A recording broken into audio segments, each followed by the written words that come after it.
Voter പട്ടികയിൽ 223 തവണ photo വന്നു എന്ന് രാഹുൽ ഗാന്ധി വെളിപ്പെടുത്തിയ വോട്ടർ ചരൺജീത് കൗർ വോട്ട് ചെയ്തത് ഒരു തവണയെന്ന് കുടുംബം. 2 ബൂത്തുകളിലായാണ് ഇവരുടെ ഫോട്ടോ 200-ലധികം തവണ അച്ചടിച്ചു വന്നത്. അംബാലയിലെ ധാക്കോല ഗ്രാമമാണ് ഇവരുടെ സ്വദേശം. അർജുൻ പീതാംബരൻ ചേരുന്നു വിശദവിവരങ്ങളുമായി. Arjun, good morning. കുടുംബം പറയുന്നത് ഒരു തവണ മാത്രമാണ് വോട്ട് ചെയ്തത് എന്ന്. പക്ഷെ എന്താണ് ഈ പലതവണ വോട്ട് രേഖപ്പെടുത്തി എന്ന രേഖകൾ ഉണ്ടാവാൻ കാരണം?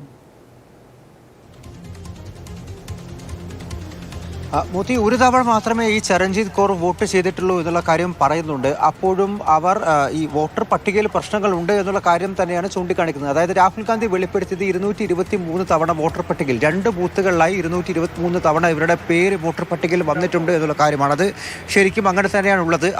ആ ഗ്രാമത്തിൽ, ദാക്കോല ഗ്രാമത്തിലെ 2 ബൂത്തുകൾ, 63-ാം നമ്പർ ബൂത്തും 65-ാം നമ്പർ ബൂത്തും, അവിടെ 2ഇടത്തായി 255-ലധികം ആളുകളുടെ പേരിൻ്റെ കൂടെയാണ് ഈ പറയുന്ന ചരൺജീത് കൗറിൻ്റെ ഫോട്ടോ വോട്ടർ പട്ടികയിൽ വന്നിരിക്കുന്നത്. പക്ഷേ വോട്ടർ ഐ ഡിയിലെല്ലാം തന്നെ അവരുടെ യഥാർത്ഥ പേരും അഡ്രസ്സും ഫോട്ടോയും ഒക്കെ തന്നെയാണുള്ളത്. അതുകൊണ്ട് പലരും വോട്ട് ചെയ്തത് സ്വന്തം ഐ ഡി കാർഡ് വെച്ച് തന്നെയാണ്. പക്ഷേ ഈ ബൂത്തിലേക്ക് പോകുന്ന സമയത്ത് ഫോട്ടോ പ്രശ്നമുണ്ട് എന്നുള്ള കാര്യം പലപ്പോഴും ഏജന്റുമാരും അതുപോലെ തന്നെ അവിടെയുള്ള പോളിംഗ് ഓഫീസേഴ്സും ചൂണ്ടിക്കാണിച്ചിരുന്നു. പക്ഷേ അവരോട് സംസാരിച്ച ശേഷം ഇത്തരത്തിലൊരു പിശക് ഈ വോട്ടർ കാർഡിൽ വന്നു എന്നുള്ള കാര്യം പറഞ്ഞ ശേഷമാണ് അവർക്ക് വോട്ട് ചെയ്യാനുള്ള ഒരു അവസരമുണ്ടായത് എന്നുള്ള കാര്യമാണ് മറ്റു വോട്ടർമാരും എല്ലാം തന്നെ പറയുന്നത്. ഒരു അന്വേഷണത്തിൽ ഇത്തരത്തിൽ ഈ ചരൺജീത് കൗറിൻ്റെ തന്നെ ഫോട്ടോ ഉള്ള 17 വോട്ടർമാരെ കൂടി കണ്ടെത്താൻ സാധിച്ചിട്ടുമുണ്ട്. അവരുമായി സംസാരിച്ചപ്പോൾ ഈ പ്രശ്നങ്ങൾ വർഷങ്ങളായി, ഏകദേശം 10 വർഷത്തിനടുത്തായി ഈ വോട്ടർ പട്ടികയിൽ നിലനിന്ന് പോകുന്നു. പക്ഷെ പലതവണ പരാതി നൽകിയിട്ടും അതിൽ യാതൊരുവിധ നടപടിയും ഉണ്ടായിട്ടില്ല എന്നുള്ള കാര്യം കൂടിയാണ് അവരെല്ലാവരും പറഞ്ഞിരിക്കുന്നത്. അതായത് രാഹുൽ ഗാന്ധി ഉന്നയിച്ചിരിക്കുന്ന കാര്യം,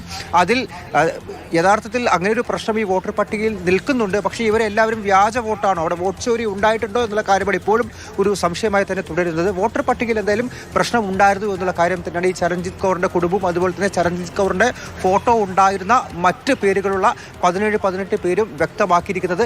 ഒരുപാട് നാളുകളായി ഈ തെരഞ്ഞെടുപ്പ് കമ്മീഷനോട് ഈ പ്രശ്നങ്ങൾ ശരിയാക്കാൻ വേണ്ടി പറയുന്നു. പക്ഷേ അപ്പോഴൊന്നും തന്നെ ഒരു നടപടിയും ഉണ്ടായിട്ടില്ല എന്നുള്ള കാര്യമാണ്. 255-ലധികം ആളുകളുടെ പേരിലാണ് ഈ ചരൺജീത് കൗറിൻ്റെ ഫോട്ടോ ഉള്ളത്. അവരെല്ലാവരും കണ്ടെത്താൻ സാധിച്ചിട്ടില്ല. പക്ഷേ കണ്ടെത്തിയവർ പറയുന്നത് തങ്ങളുടെ യഥാർത്ഥ ഐഡന്റിറ്റി കാർഡ് ഉപയോഗിച്ച് ഈ ഓഫീസർമാരോട് സംസാരിച്ച് പറഞ്ഞ ശേഷം അവർ യഥാർത്ഥ വോട്ടർമാരാണെന്ന് പറഞ്ഞ് മനസ്സിലാക്കി കൊടുത്ത ശേഷമാണ് അവരെ വോട്ട് ചെയ്യാൻ അനുവദിച്ചത് എന്നുള്ള കാര്യമാണ്. ശരി, അർജുൻ പീതാംബരനാണ് വിശദവിവരങ്ങൾ പങ്കുവച്ചത്.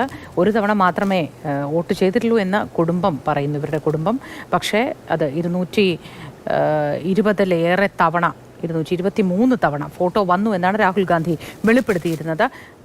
ഈ വോട്ടർ പട്ടികയിലെ പിശകുകൾ തന്നെയാണ് കുടുംബവും ചൂണ്ടിക്കാട്ടുന്നത്.